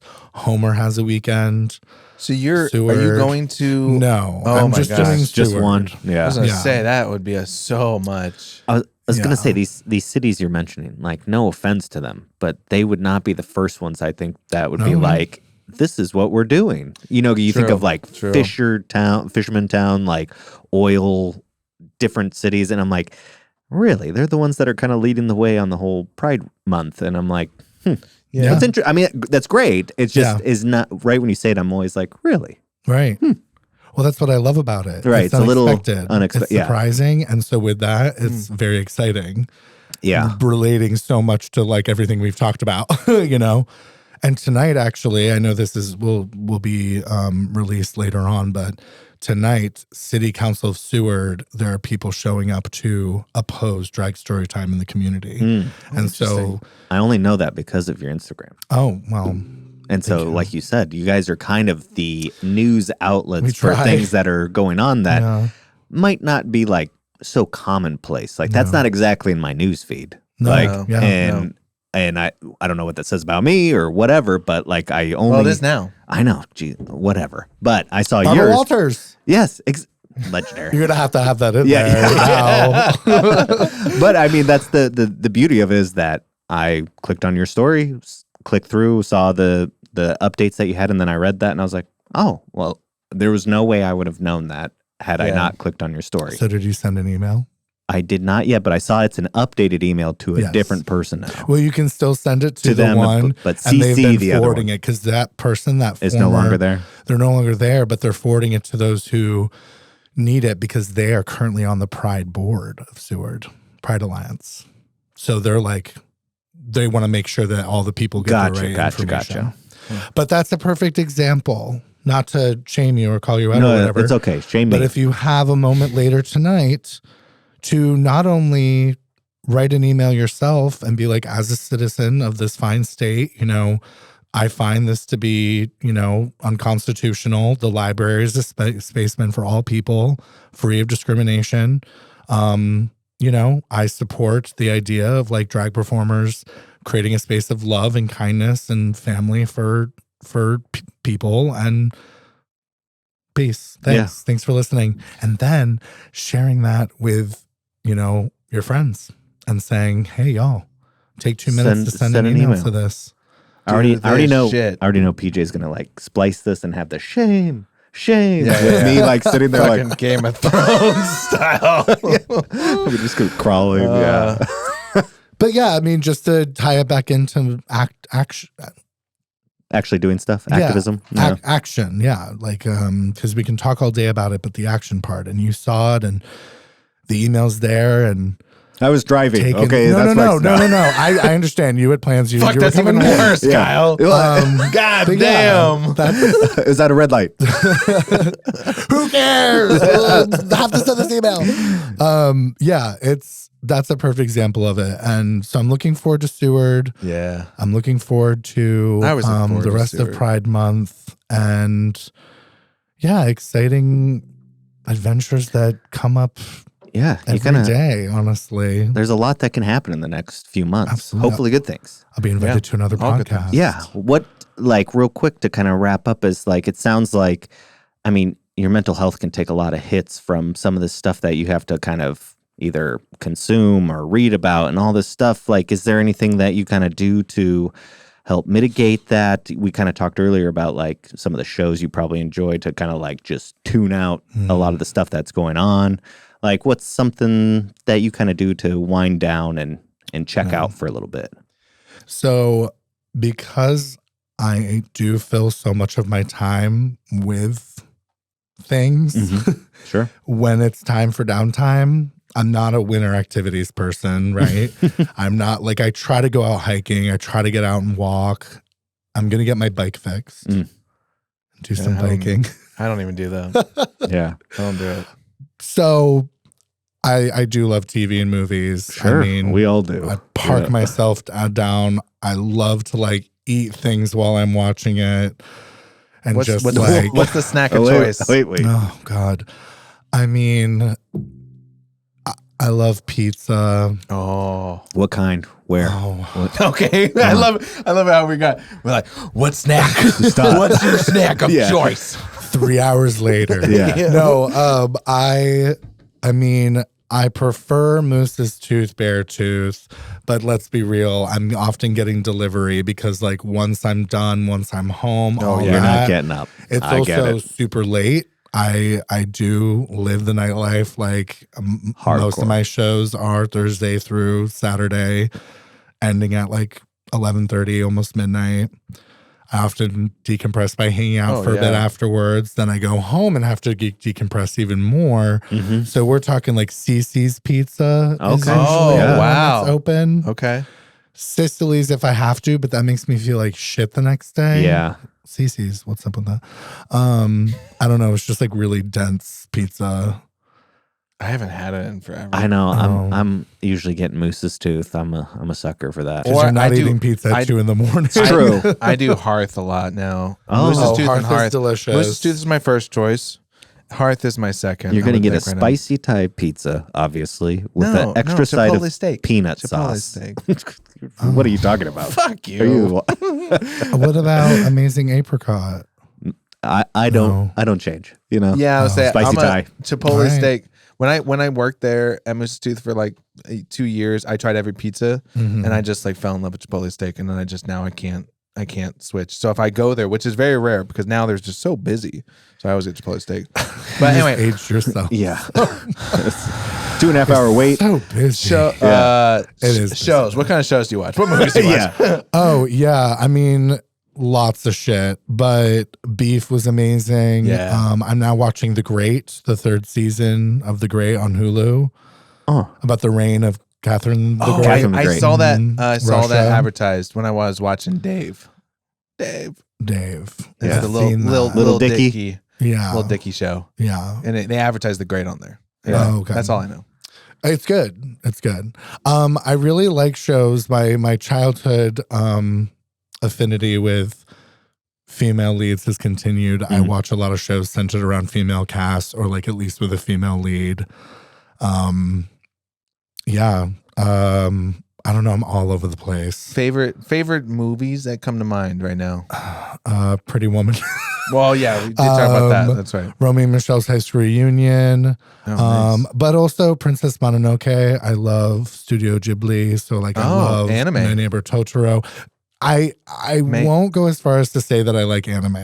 You just like those stories, Yeah, I like Studio Ghibli. right? Those are anime movies. Well, Studio Ghibli is not technically anime, is it? manga. Right? He has stated that he is not a part of anime, but it's more of just animation. Period. Yeah. Oh. See? Oh. What do you Thanks, know, Matt. Thanks, Steven? Thanks, Matt. I'm also a fan of Ghibli. So Yeah. Yeah. Okay. Well, I don't know. You probably will learn that at shit. Disney College, but you didn't go. But yeah, that's what comes to mind. I mean, I just saw Evil Dead Rise. Oh, was it I haven't good? seen So it I yet. am a horror fan. We are too. Big time. You know, Me- but from October to February, when I was feeling some kind of way, horror wasn't my go-to. So I will say that there are times where my mental health is like, 100%. you can't handle this one. No. Dude, I watched Hereditary and I was like fucked up for a good yeah. while. I was like, Oh, yeah. I can't watch horror movies right now. You gotta that watch- movie screwed me up. All of October, I try to do that one year, every day, a different horror movie. And I got to like the 23rd of October. And at some point, I was just like, man, Just fucking numb.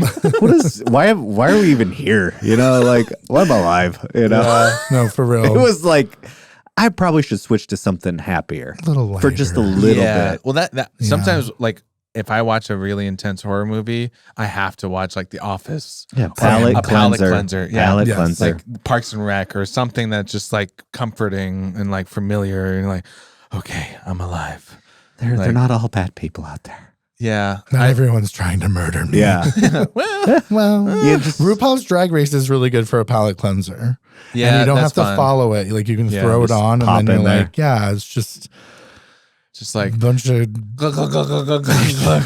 that was intense. yeah, Yeah. bunch of queens who are just queening and looking amazing, and you can watch like an episode and be like, oh, okay, I feel I'm back better. to life now. safe now. Yeah.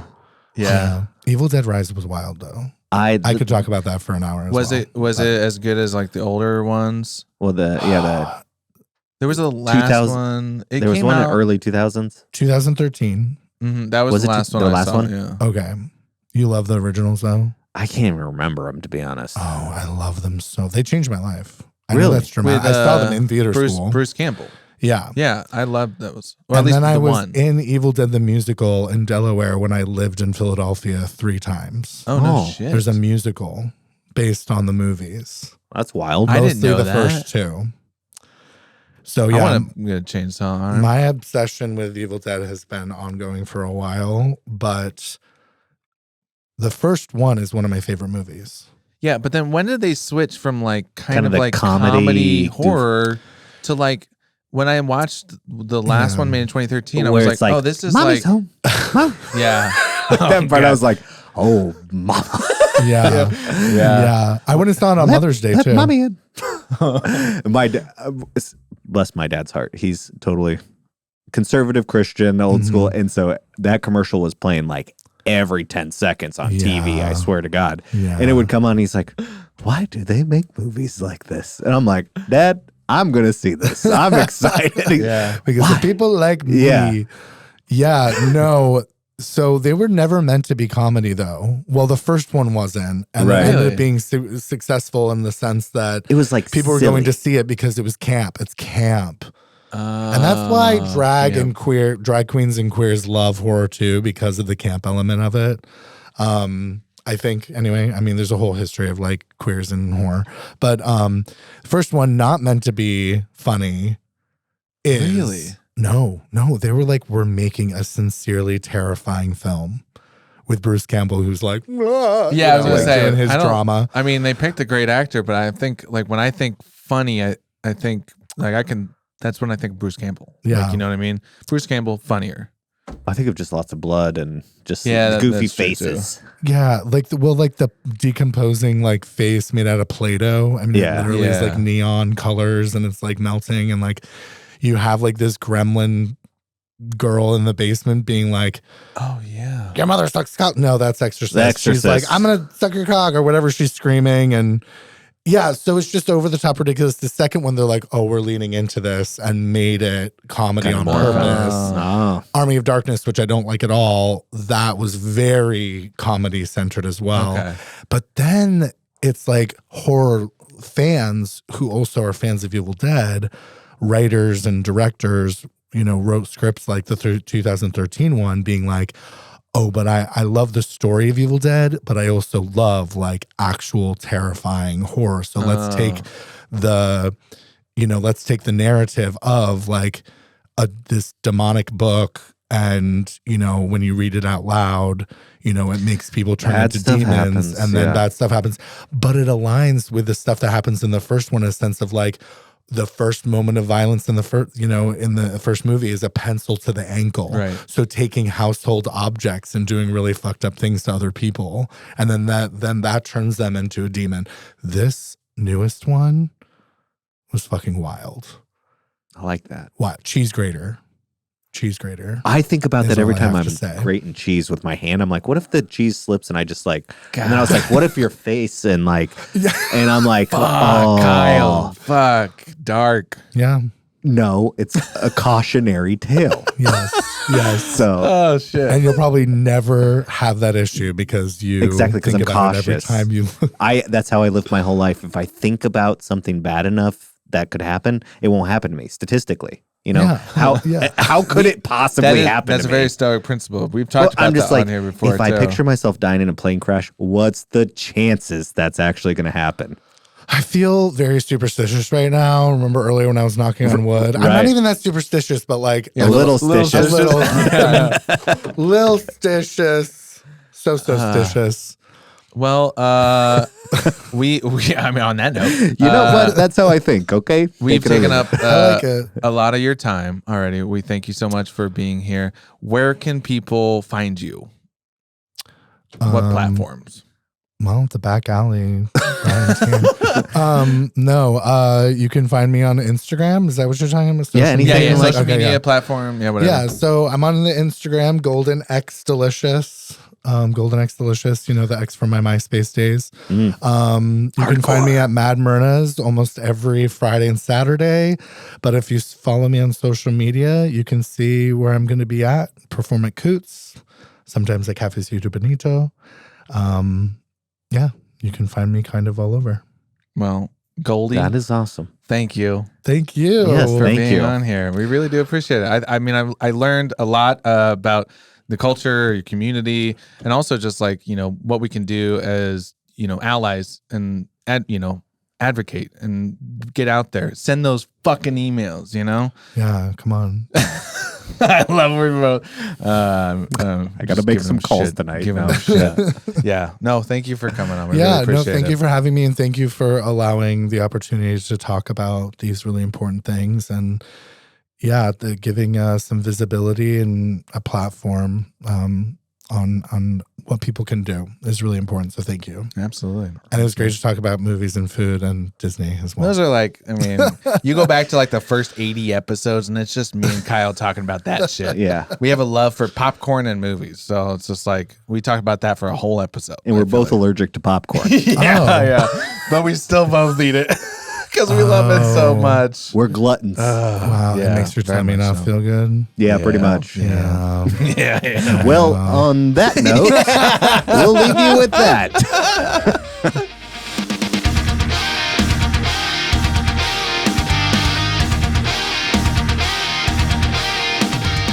Thanks for tuning in. Kyle and Steven will be back with a new episode next week. In the meantime, check out gofixyourselfpodcast.com. And remember to always go fix yourself.